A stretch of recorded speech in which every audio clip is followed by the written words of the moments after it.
This is my example. I have a layer with sewer sections and a layer with manholes between them. Unfortunately, the sewer sections don't have a name by itself. They only have the start and end manhole name.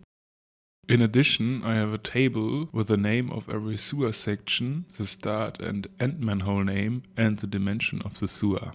I need to join the table with the sewer section layer to write the dimensions on every section.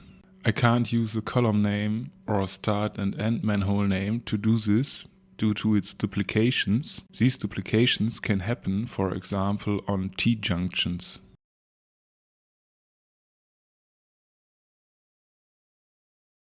I add the table to the QGIS project and open the options of the sewer section layer.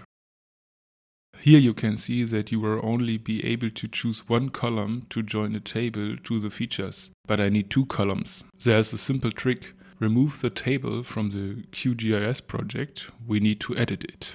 Open the table and add a new column. I name it Merge Coal.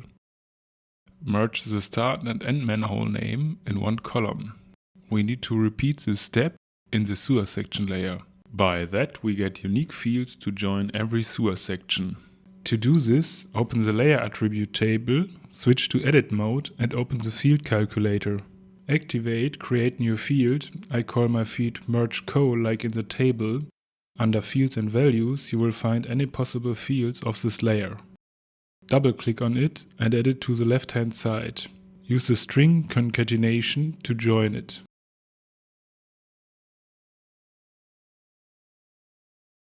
Add the new table again.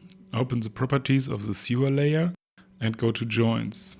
And join the right, in my case the merge coal columns. I choose only the field dimensions to join.